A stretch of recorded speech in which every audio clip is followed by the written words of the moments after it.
Welcome back, everybody. It is a beautiful day out here, and I think our weather is finally broke enough where we can start getting outside and doing a little bit more. So we went up to our local Menards store today and got us a few goodies. So before I show you all that, we need to work on getting this garden prepped and ready for planting. That's right, folks. Today's planting day. Well, this weekend's planting day, and we're going to try to get everything in that we can, as much as we can this weekend. So let's go get this garden cleaned up and ready for some seeds and plants and bulbs. First step, leaves.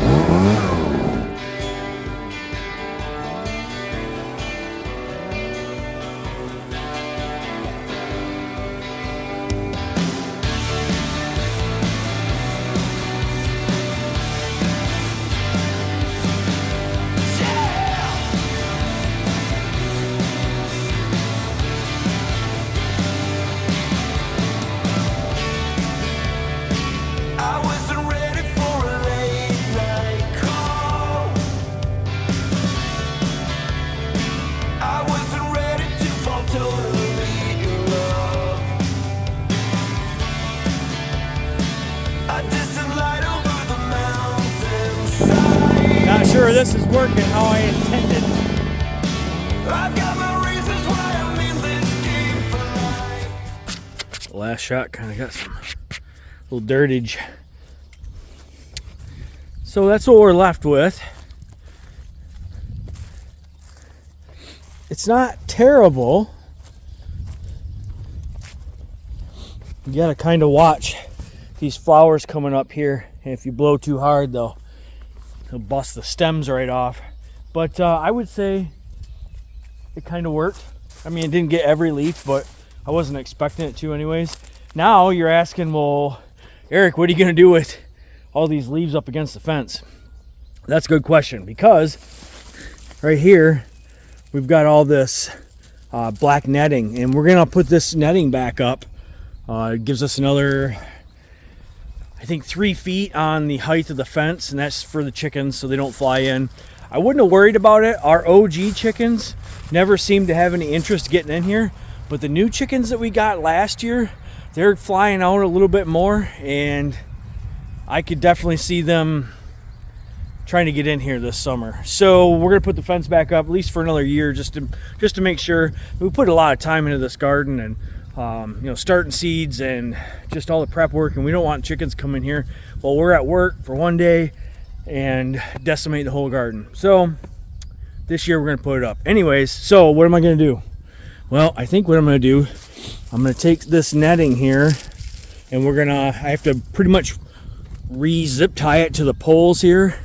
Anyways, it's pretty much coming undone. So I'm going to take the netting off, and I'm actually gonna burn these leaves right here. So it shouldn't hurt anything. It's not gonna hurt the fence. And it's not a bad day to do it, really. We just had a whole bunch of rain. It rained for 3 days in a row. So let's continue cleaning. We've got a lot of things to do. I think I have mentioned in some of our other videos that we're rearranging everything out here. And basically, we are taking the flowers from that was basically up the front end here. Most all this was flowers, and we're transferring that over to that end of the garden. We had some veggies back there. We're going to take some veggies, move up this way. A couple reasons for that. One is I'd like to try to rotate my crops a little bit. It helps with just the soil and not depleting too many nutrients from the same bed with the same type of veggie or flower. So we're going to rotate them like that.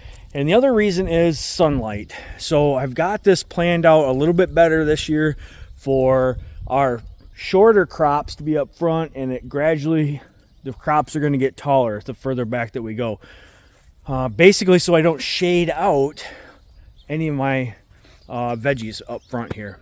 We have plans on taking most, if not all, of this clump of trees out right here, which really is terrible because we have the picnic table over there. We love sitting under it. In the summer, it provides a lot of shade that we just enjoy. But it also shades out the garden terrible. We would get probably a few hours of extra sunlight, especially at this back end of the garden here, if we took those out. So we're going to do that. We're going to set up another spot so we can, in the shade, that we can sit under, a table, have our coffee in the morning, watch our plants grow, all the cool stuff. So, all right. Another thing, we've got our trellises here. These were overflow tomato plants. Actually, not this year. This last year, these were cukes here. We had cukes here. We had pinto beans and peas on the chicken wire trellis, and we're moving these all up front. So before we get planting, I wanted to get the kind of some of this stuff moved around a little bit. I want to get my netting up before I start getting a whole bunch of plants in, and these chickies get curious. So let's keep going. We got a lot more to do. Short time to get there. I think you guys know where I come from with that one. Well, it appears I had a really good video going for you guys here, and I changed up my mic and my mic stand, and something I haven't used in a long time, and apparently there was something wrong with the cord on the mic, so it didn't record any audio. But we're gonna nonetheless go through this video here and explain to you guys what is going on. It was a little more windy when I started this fire than I anticipated, and the leaves were way drier than when I anticipated. So I kind of just let this go here for a little bit. I wanted to make sure that we didn't catch the rest of the woods on fire, because that would be completely terrible. But it's going pretty good. The leaves are burning up a lot faster than what I really thought they were going to do, and I was having a hard time getting to both sides of the fence. So the door for the fence is all the way on the other side of the garden. So if something was to spark up on the outside of the fence and get away from me, it would take me quite a bit of time to get over there. So kind of at this point, I'm basically thinking this is a bad idea. I should probably have somebody on each side of the fence. And that's what we end up doing. I just kind of rake the leaves out, let it burn up here just for a few more feet, and wait for Candace to get back. She had to run to town. Wait for her to get back, and then we can both, one of us can be on the inside of the fence, one of us can be on the outside of the fence, just to make sure that nothing really gets away from us here. Prior to burning the leaves here, I also hooked the plastic fence that's on top, the deer netting that's on top, and I drug it way out of the way. I didn't want to have that accidentally burn up, because I plan on reusing it. I'm going to put up the deer fence again. Last year I didn't really tidy it up too much. I was not really worried about the chickens getting into anything, but this year with our new chickens, they fly a lot better than our barred rocks. Our older OG chickens is what we call them, our OG barred rocks. They fly, but they don't fly super well. The new ones, maybe just because they're younger, they're flying really good. And I don't want them to get curious and try to come into the garden and eat up all of our good veggies we got going on.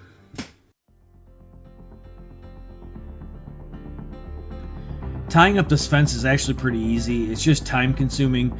You got to kind of move the chair. I'm just standing on a chair here. You got to move the chair to each post and make sure everything's tight and taut.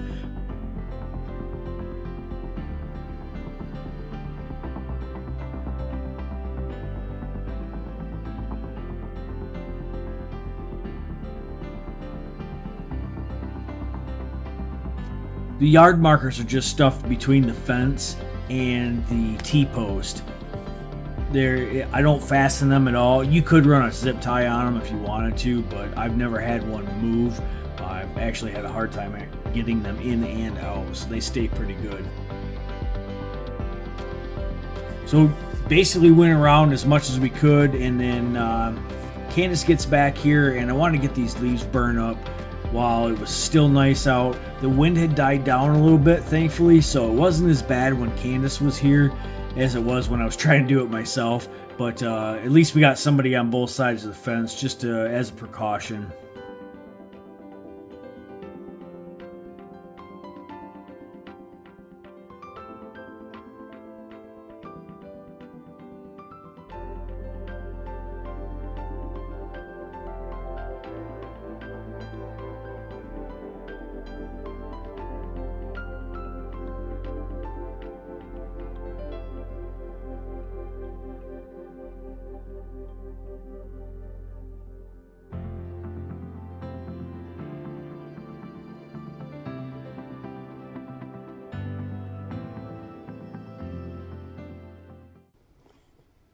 There's a lot to do in this garden right now just from picking up from last year.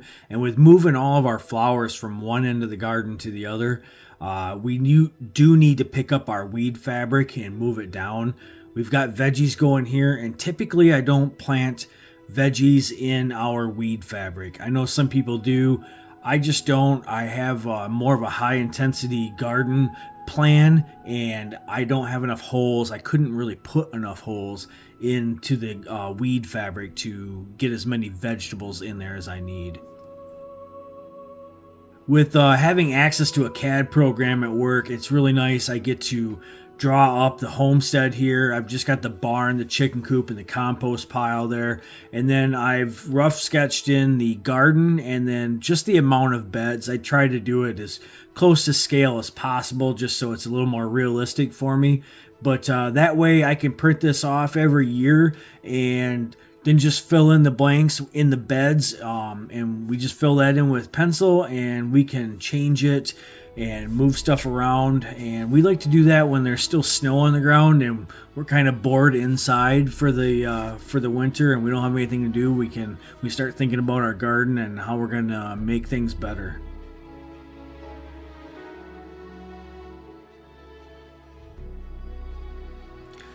One of the things we need to do, especially with our dahlias in the fall, is to dig them up, pot them, and then throw them in the basement for a dormancy period. We haven't done that yet, and so every year we need to replant dahlias. So this year, with us moving the flowers, we dug up all the old dahlias that were there from last year, and there was actually some from the year before as well. We thought they might still be good, but once we got them up out of the ground, we were kind of handling them and they were mushy. So we just ended up composting them.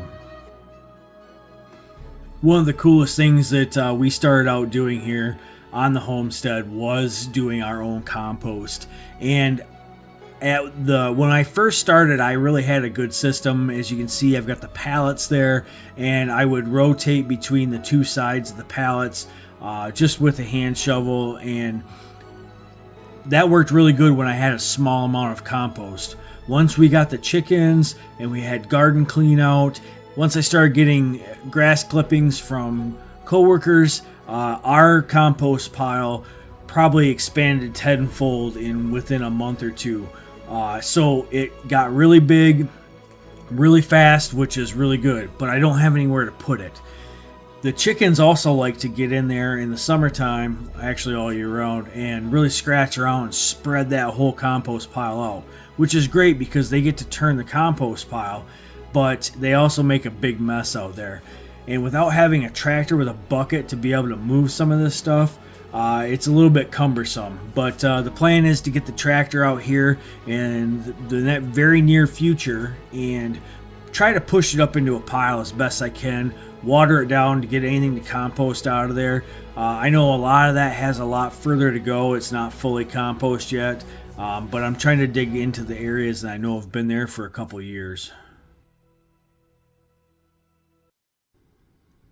So since we got this bed ready to go, Candace is going to plant our glads in it. We actually got, I believe, 270 glad bulbs, and we want to get these in the ground as soon as possible. And it's at a different end of the garden, we know, but with all the good compost down there, getting them in the ground early and hopefully we're going to do some tree trimming here this spring yet. That's going to really help, and that's going to get a nice full bed of glads here at the end of the garden. While Candace is planting glads, I had to get rid of some of our trellises here that we had for tomatoes last year, and we're just moving them a few rows over, which is fine, but it still needs to be moved nonetheless. And I know I'm struggling here with our clips on our fencing. I know there's a little tool for that too as well, but you know, I didn't go buy the $12 tool or whatever there is. I just wanted to whip out my Leatherman and use that. Struggle a little bit, but that's just kind of how we do things here. No big deal. We got it done.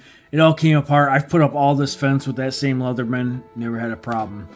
But so we're just rolling up this fence. I'm just trying to get stuff moved and beds prepped. So as long as I can keep moving things and prepping beds ahead of Candace can kind of come behind me and be planting out these beds. And I believe we have 18 beds in this garden, which is quite a bit for the size that we have. We have small walkways. We can actually fit a lot of stuff in this garden. So there's a lot to go. It's early in the spring. We are getting out in the garden, planting probably earlier than we ever have. So while Candace is down there planting glads, I'm going to get going and planting our potatoes. We have planted potatoes earlier in the year before, but I do like to get them in right at the end of March, beginning of April, depending on the weather. But our weather is broke around here. We're doing fantabulous.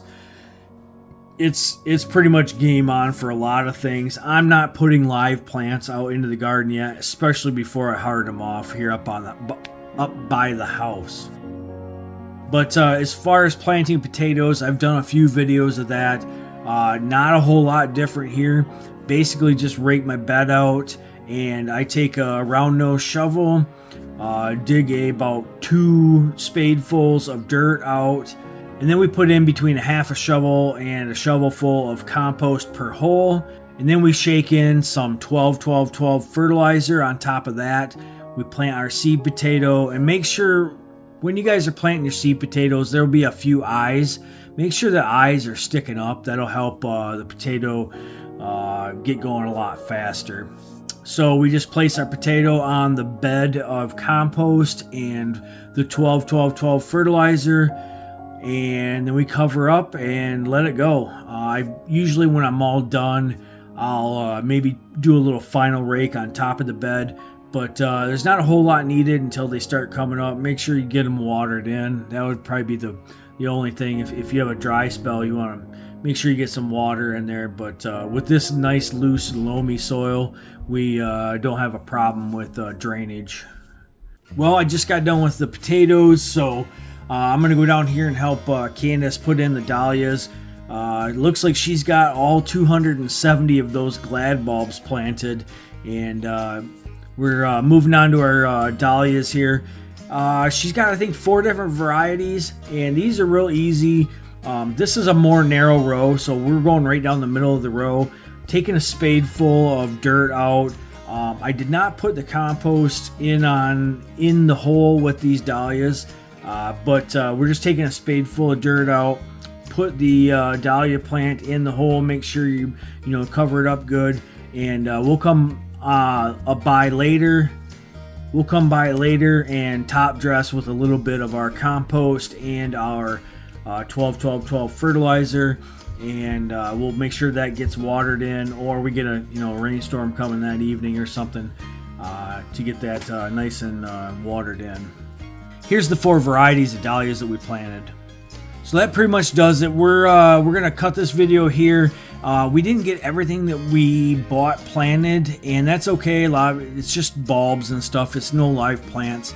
But we do have a lot coming up, and we are going to be showing you guys what, where, and how we're doing things this year. And hopefully it helps everybody out. This year we're focusing on veggies. We're focusing on food. Everything we can do to get more food, put more things up, and we want to get our stores back up to par. We don't want to go into the winter feeling short this year. So you guys, I appreciate you following along and cooperating with me on this video, and we will catch you guys on the next one.